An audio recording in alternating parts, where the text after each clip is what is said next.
दोस्तों, स्वागत है आपका हमारी एक नई वीडियो में। पिछली वीडियो में हमने अयोध्या के संपूर्ण इतिहास के बारे में बताया और इस वीडियो में हम आपको राम मंदिर आंदोलन के संपूर्ण इतिहास के बारे में विस्तार से जानकारी देंगे। तो चलिए शुरू करते हैं। अयोध्या का राम मंदिर आंदोलन करीब 500 वर्षों चला। आजादी के बाद 80 के दशक में राम मंदिर आंदोलन ने जोर पकड़ा था। 90 के दशक में राम मंदिर आंदोलन चरम पर था।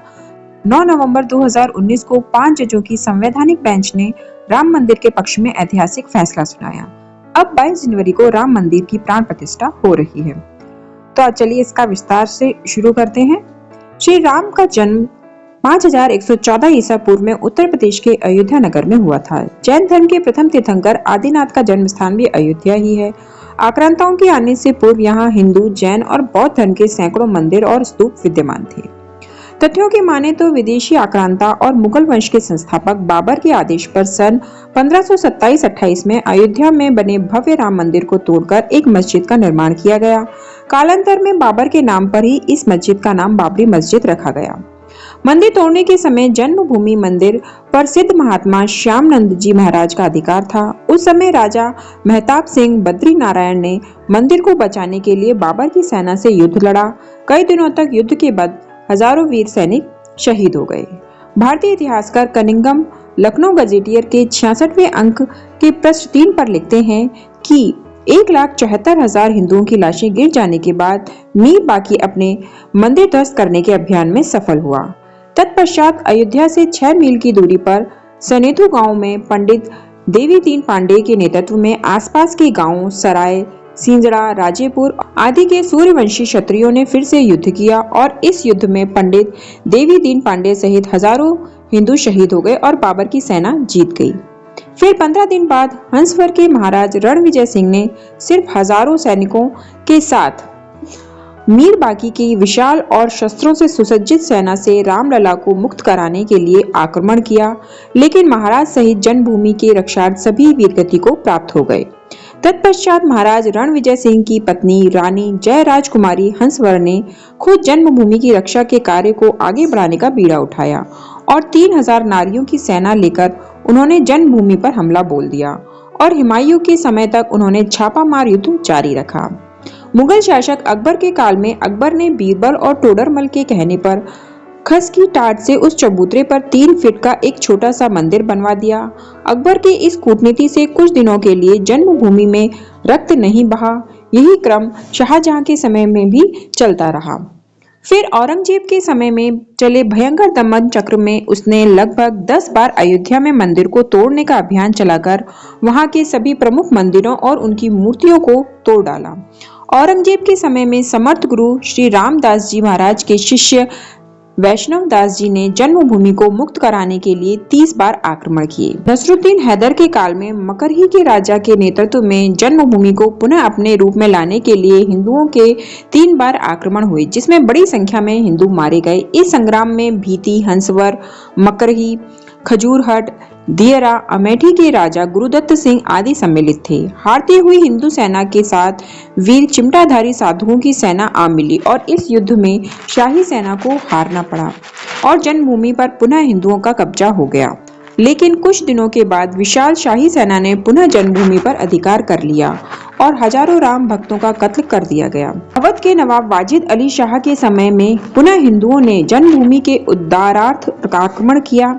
इतिहासकार कनिंघम ने फैजाबाद गजेटियर में लिखा, इस संग्राम में बहुत ही भयंकर खून खराबा हुआ।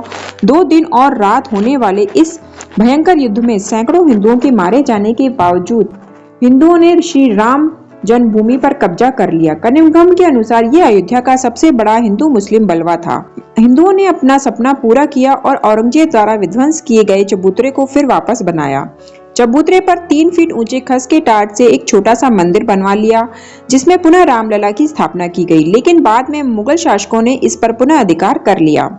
हिंदुओं का आरोप था कि भगवान राम के मंदिर को तोड़कर मस्जिद का निर्माण हुआ, अतः 1853 में इस मुद्दे पर हिंदुओं और मुसलमानों के बीच पहली हिंसा हुई।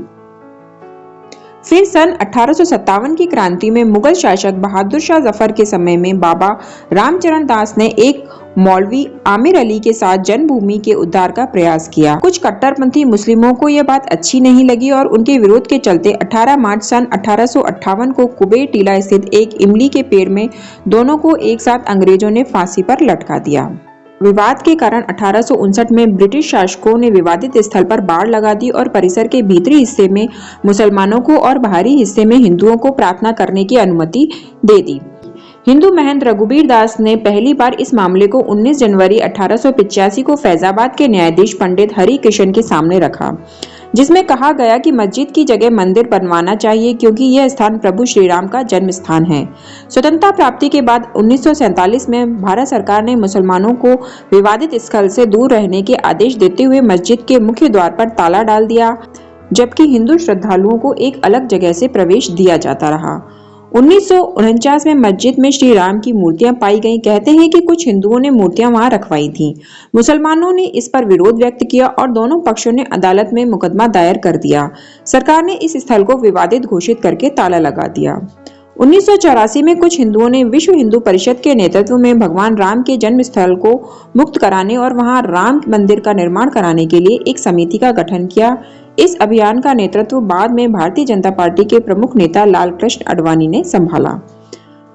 1986 में जिला मजिस्ट्रेट ने हिंदुओं को प्रार्थना करने के लिए विवादित मस्जिद के दरवाजे से ताला खोलने का आदेश दिया।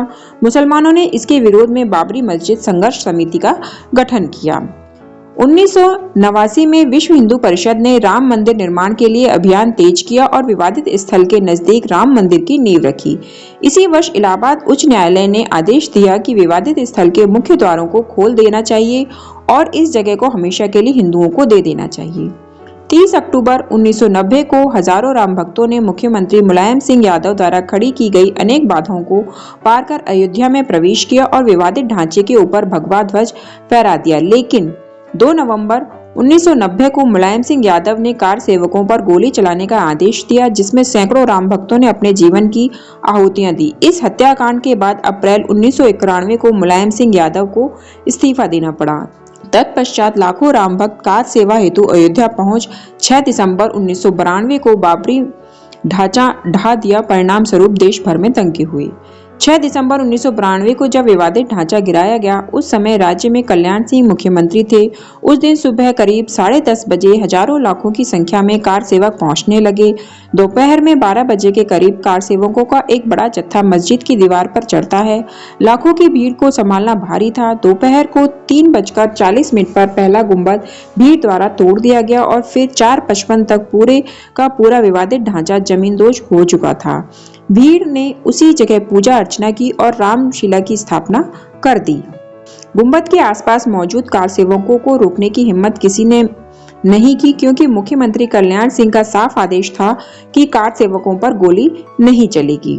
16 दिसंबर 1992 को लिब्राहन आयोग का गठन किया गया। मस्जिद गिराए जाने के 10 दिन बाद प्रधानमंत्री ने बाबरी मस्जिद के विध्वंस और सांप्रदायिक दंगों की परिस्थितियों की जांच करने के लिए सेवानिवृत्त उच्च न्यायालय के न्यायाधीश MS लिब्राहन के नेतृत्व में एक समिति बनाई। आयोग को मूल रूप से अपने गठन के 3 महीने के भीतर अपनी रिपोर्ट सौंपने का आदेश दिया गया। 7 जनवरी 1993 को राज्य ने अयोध्या भूमि का अधिग्रहण किया। नरसिम्हा राव सरकार ने 67.7 एकड़ भूमि का अधिग्रहण करने के लिए एक अध्यादेश जारी किया। फिर 1994 में इस्माइल फारूकी का फैसला आया, जिसमें सुप्रीम कोर्ट ने 3:2 के बहुमत से अयोध्या में कुछ क्षेत्रों के अधिग्रहण अधिनियम को संवैधानिकता को बरकरार रखा।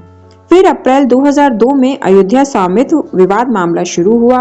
इलाहाबाद उच्च न्यायालय की लखनऊ पीठ ने अयोध्या स्वामित्व विवाद की सुनवाई शुरू की।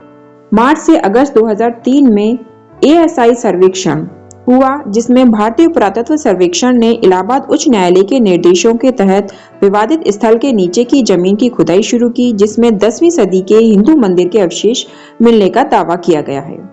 फिर 30 जून 2009 को लिब्राहन आयोग की रिपोर्ट प्रस्तुत की गई। 17 साल की देरी के बाद हालांकि इसकी सामग्री सार्वजनिक नहीं की गई है। फिर 30 सितंबर 2010 में इलाहाबाद हाईकोर्ट ने भूमि को 3 तरीकों से विभाजित किया। उच्च न्यायालय ने अपना फैसला सुनाया। भूमि को 3 पक्षों के बीच विभाजित किया गया, 1/3 सुन्नी वक्फ बोर्ड के लिए, 1/3 निर्मोही अखाड़े के लिए और 1/3 रामलला विराजमान के लिए।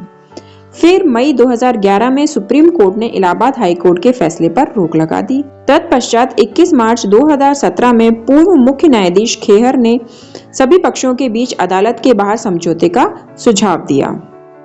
8 जनवरी 2019 सीजेआई गगोई ने 5 जजों की बेंच का गठन किया।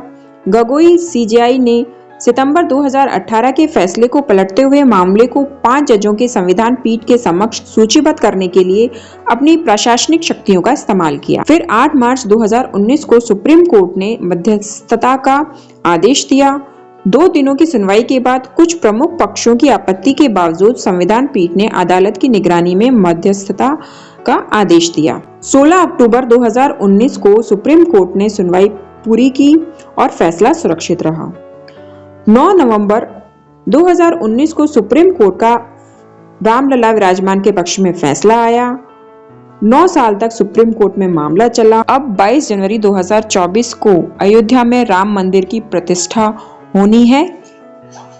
देखने के लिए धन्यवाद। Please like and share.